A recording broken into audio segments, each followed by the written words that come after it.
tough questions, new insights, diverse perspectives. Welcome to Questions of the Day with Fanuel Muindi.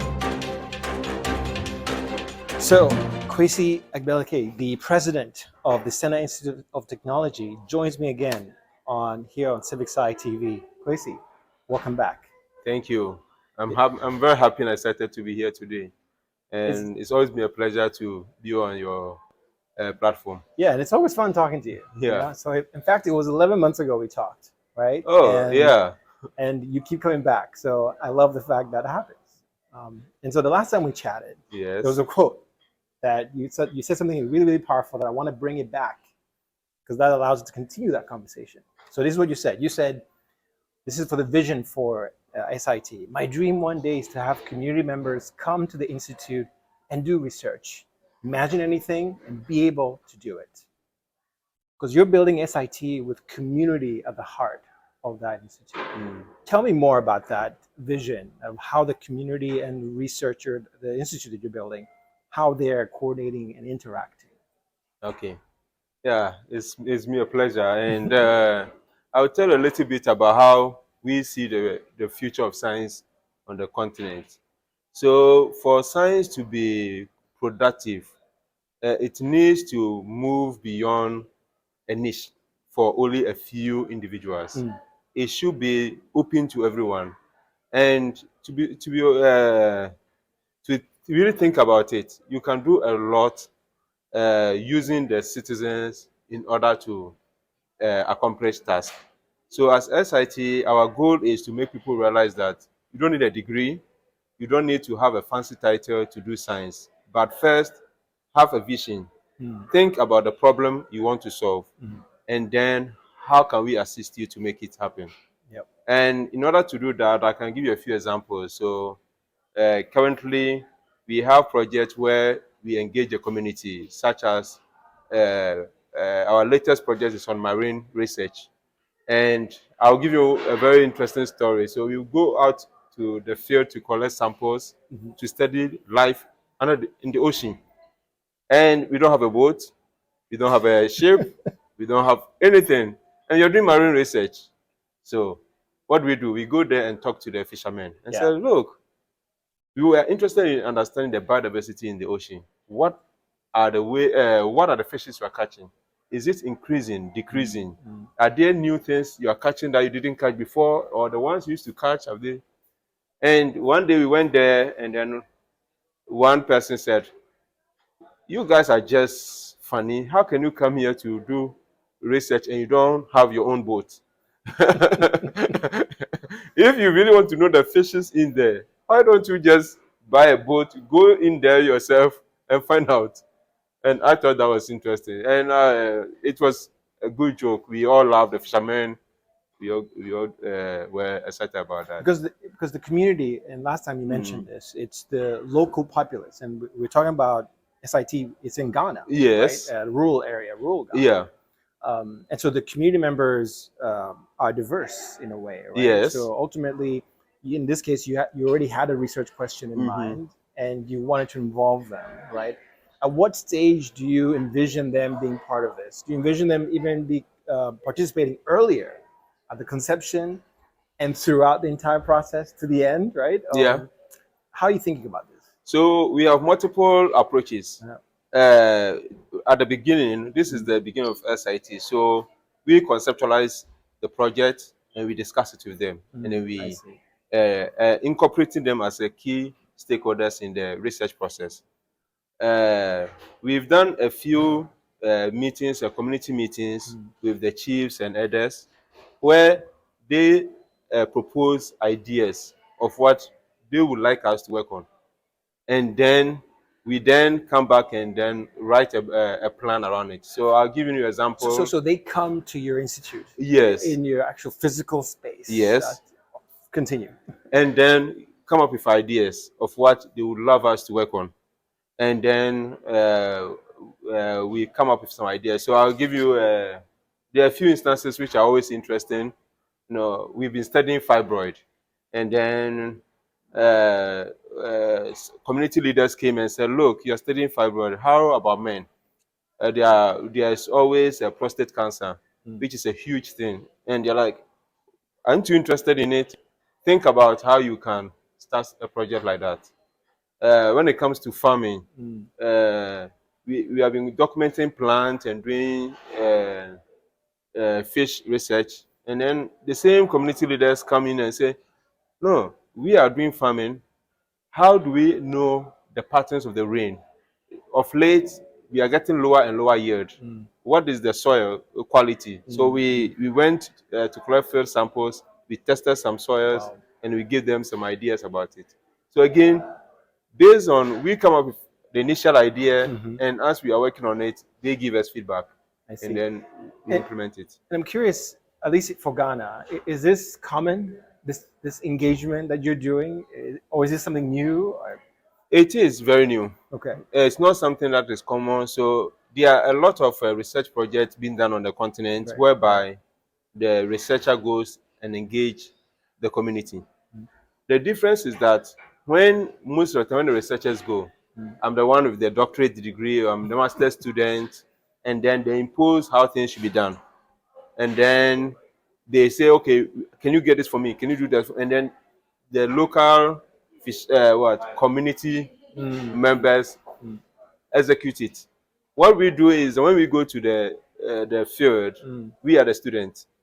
We let them teach us what they have been working on for generations. I want to go back to the earlier point that this sort of information deficit, right? Where you're thinking, I'm coming in, I know more than they do, so I'm telling them the information. But you're saying, you are the student, right? You're the learner, that you are both exchanging and learning from each other. And that's a little bit different, at least from what you're trying to do now with SIT. How has that been going on? Just the last 11 months since we last talked. Yes. Have you expanded? You gave us a couple of examples, but give us a broader picture here. Is this something now that is innately ingrained in the Institute as you expand? Yes, it is ingrained. It's a key component of what we do. And for me, I think the success of SIT depends on the community. We cannot do research that is independent of the community. And the reason is that we want to make an impact where we are. I always make the point, why study something if it will not have a direct impact in your community? And this is important. I'll give you an example. Plant research, which we have been doing for about 3-4 years now. And every time the community come up with new plants and tell us, this is a very interesting plant. Can you tell me something about it? This is a new plant. Can you tell me? This, and it's exciting. It becomes, you feel like they feel they are part of what you are doing. Process, and that is important. I'm glad that you tied it to your success, the definition of success, right? So with that said, you recently held a conference in Ghana, right? Yes. FASEB Research Conference, the first one, I believe, right? Yes. For the Institute. So, and a big component of it was the community involvement. Tell me about that part. Okay. So in order to get this conference successful, one was to be able to address a local need.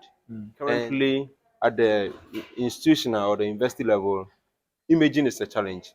The cost of a microscope, for instance, can run anything between $300,000 to almost $1 million. And for most researchers on the continent, their budget for research is mostly a little bit shy of, let's say, $20,000. So you could imagine the cost of running a research enterprise in imaging. So first, we have to engage people who are interested in imaging and bring them on board. So to do that, we also talk with Zeiss. And Zeiss actually shipped a microscope from Germany to be present at the conference. The second was to highlight to the community leaders the importance of science. So the local chiefs. The local chiefs. So we invited the local chiefs with the elders, and then also, even in this, the first FASEB conference, where we had people from religion. There was even people from pastor. There was about 3 or 4 chiefs who are not directly involved in the research, but they wanted to be there, share the vision, and understand what the whole SIT is about and the vision we have for the community. So help me understand. So what happened whilst we were there? I believe we have some footage here somewhere. We'll be showing.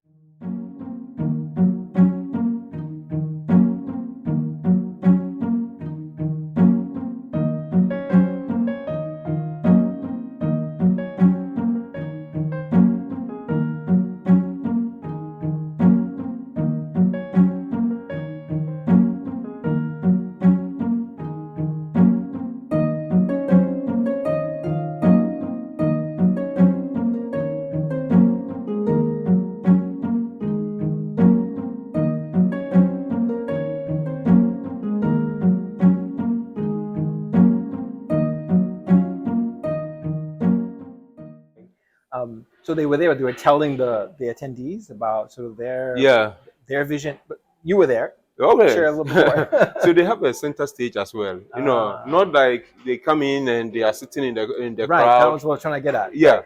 So they came in and presented on the ideas, and they talk about what we have been doing and how they see the collaboration between SIT and the community. Then they were also engaging the members of the most scientists and telling them what they think and getting ideas. So it was a fully engaging process. That's wonderful. What metrics were you like most focused on? Yeah. So this conference is mostly on networking. The idea is how many we want Africans to identify and recognize each other in the same space, and also to know people who are working in this space globally.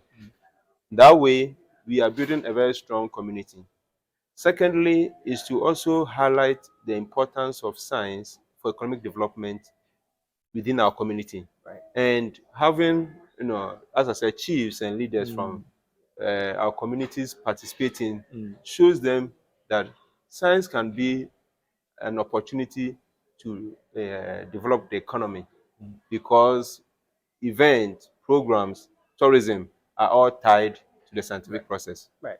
Because whenever the big conferences are, well, a bunch of people come, they spend money locally, customs, right?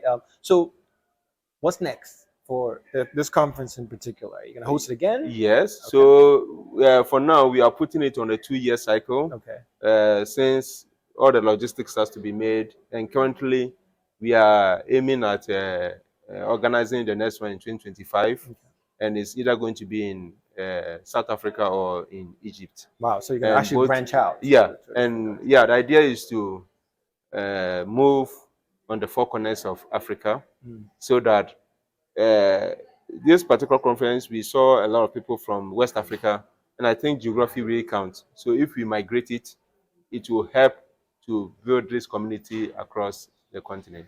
And I think the community will continue to be a strong component of that, right? Because it can be easily overlooked, right? Yes. We're just going to come here, enjoy the scenery, and leave. But what you're telling me and what you're saying is that the community is actually part of the process, right? Kwasi, this has been fantastic. I wish we could talk more, but all that means is that I need you back, all right? Not 11 months, sooner than that. I'm glad that we were able to chat. We're here in Cambridge at Harvard University. Yeah. But next time, maybe in Ghana.